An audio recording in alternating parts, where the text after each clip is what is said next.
Hey guys, this is Schaun from Aampe. This is the fourth of 5 videos um, that I have been making about a user story, a children's book that I wrote to explain our data science systems. If you want to know more about us in general, please go to aampe.com. That's aampe.com. In these videos, I am not actually reading the book. I will leave that to you. But I am walking through it and describing in a little bit more in depth why we did what we did and how we do it. In the first video, I talked about the general problem we're trying to solve of understanding users and learning how to respond to them as individuals rather than as clumsy segments.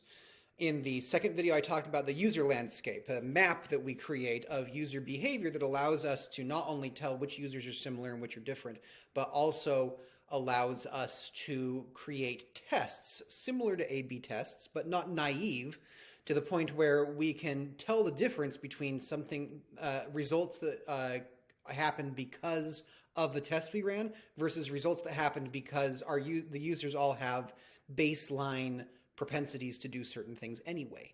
I then, in the last video, talked about the rewards menu, the way that we score different things users can do in order to tell the difference between something that is not very valuable to us, something that's minimally valuable, something that is really valuable. That kind of information is important for us to be able to model behavior and create scores that allow us to modify the way we talk to users.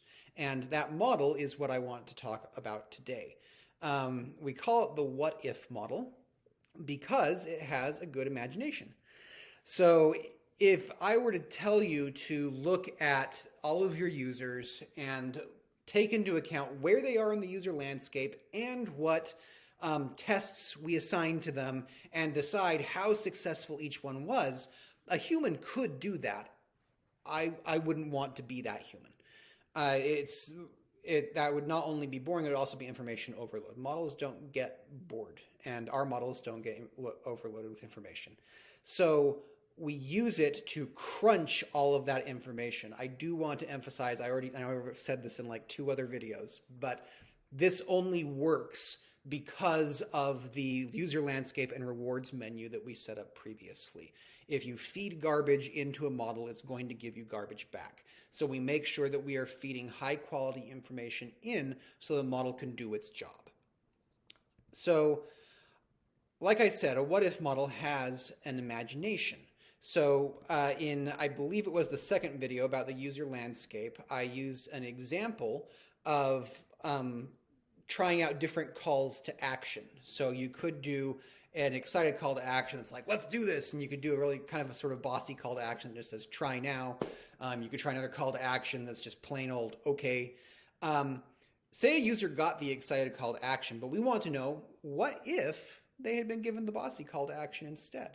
Now, we don't actually have to send them that bossy call to action to see how they would respond because we have a user landscape. So we did give that bossy call to action to many, many different users. And we know precisely how similar those users are to the user in question. So we can use that information to make a reasonable judgment about how that user would have responded if they had received that. Now, it's pretty easy to see this if you look at the case of just 3 users. So on the left-hand side of this graph, this is the model's score. When we told the model, I want you to tell us what their probability is of acting. Remember, this is taking into account multiple different rewards. So what's the probability of them doing useful things on your app,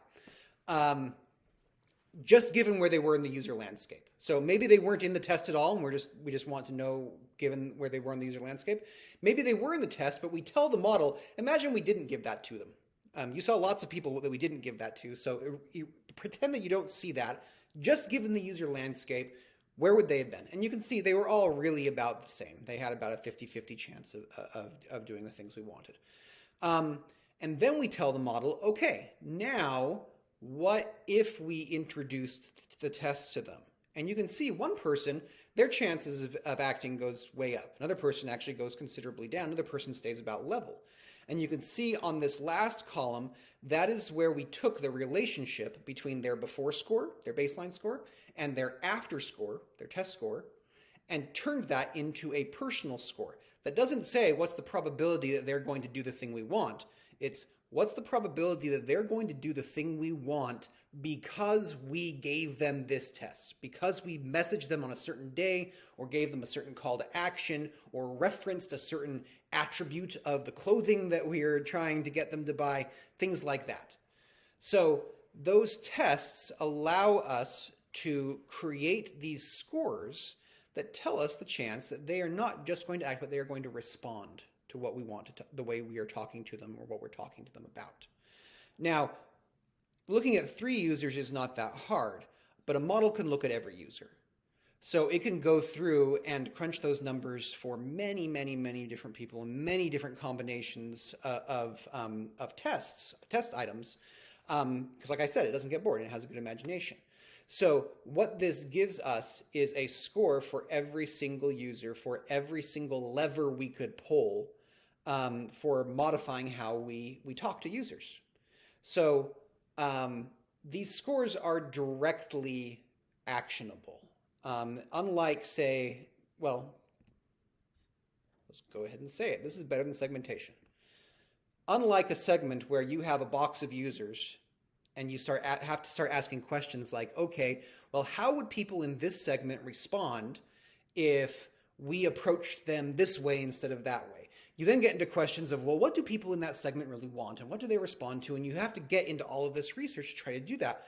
Whereas the personal scores that we calculate they skip the middleman. They go directly to, this is the chance that someone is going to respond to the bossy call to action well and do the thing you want. This is the chance that they're going to respond to, I mean, think of this in terms of, say, it's a food app that you're working on and you want people to order food. And instead of saying, well, who really wants to know, who's going to respond best to a description of the food, of the ingredients. They want to know what's in the ingredients so they can kind of imagine the dish. Versus who just wants to know what the rating is of the restaurant. They want to know this is a place that a lot of people like. Other people might just want to know what type of cuisine because they're really looking to like scratch a certain itch for like Italian food or something, and that's what they're looking for.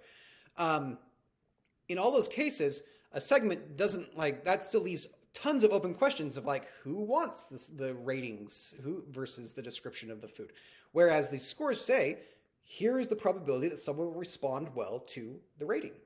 So it tells you exactly what you need to do next. You don't have to do any additional steps to know how you should talk to them the next time. I showed this in the second video about the user landscape. This is a picture of a user landscape that has 5 dimensions. And you remember when I said we set up our tests, we go through and we we cluster the user landscape. So if we had, in the example I think I used in the second video, I talked about, wanted to find out whether it was better to message people on Friday or Saturday. And so what you do is you create these clusters of 2 individuals who are all very similar in their cluster, and you assign one a Friday and one a Saturday. That's what's setting us up so our model can reach valid conclusions. What you can do is once you have these personal scores, you still do the clustering the same way you did before, but if one of those users in the cluster has a higher score for Fridays, they should have a higher chance of being assigned Friday within their cluster. So you can start funneling people to the assignments that they are more likely to respond to, even while still setting up your landscape, your assignments, to allow you to continue learning. So you don't have to go through this period of, we're going to learn, and then, okay, we've reached conclusions, and now we're going to act on it and act on it and act on it. You learn a little bit, and then you act on it, and then you learn a little bit more, and then you act on it, and you learn a little bit more, and you act on it, just like you do in real life. You don't have to go through this period of testing and then reaching conclusions. You're constantly learning in a cycle. Also, if, say, Fridays end up being much better in general for users, you can even start weighting it by assigning Fridays to both users in some clusters. Say Fridays perform 3 times better than Saturdays in general across all users, then what you can do is in about half of these clusters that you create, take the Saturday and switch it out and do 2 Fridays in there. And what that ends up with is you'll have 3 times as many Fridays as Saturdays, which means you are assigning more people the option that they are more likely to respond well to. You're taking advantage of what you've learned, but you're still structuring those assignments in a way that the model can then ingest them. Now, what this does is it makes our tests not completely random anymore, and that is okay because of the personal scores. We can take these scores that tell the probability that they will respond well if we message them on Friday versus Saturday, or message them with call to action A versus call to action B, and we can put that into the model. The model can know about that as well. And so when it's reaching these judgments about how useful it was it's imagining what would happen if we approach someone a certain way, it can take into account that contextual information. So it allows us to start acting on what we've already learned quickly, but then also we never have to stop learning. We can do both at the same time because of the way we have set this up and because of the type of model we are using. And this allows us to constantly get better automatically. We send messages, we learn what people like, we incorporate that into the next round of messages. We can even do that for people who weren't included in the original test because, like I said, the model can imagine what if they had been included in the test, given where they were in the user landscape and given how the people in the test did respond and where they were in the user landscape, how would we imagine them to respond? That allows us to then send out new messages that reflect their preferences. And over time, our messages come to match their preferences more and more, and it does it automatically. You don't have to go through and say, okay, well, let's change this lever a little bit, and let's dial this down a little bit. All of that adaptation happens just as a matter of course as the model continues to learn. All right, so that is it for the model. We have gone through the problem, the user landscape, the rewards menu, now the model. Next time will be the last video. That one talks about the point, why we care about this, and why we think push notifications are a bet worth taking. So I will see you then, and thanks for watching.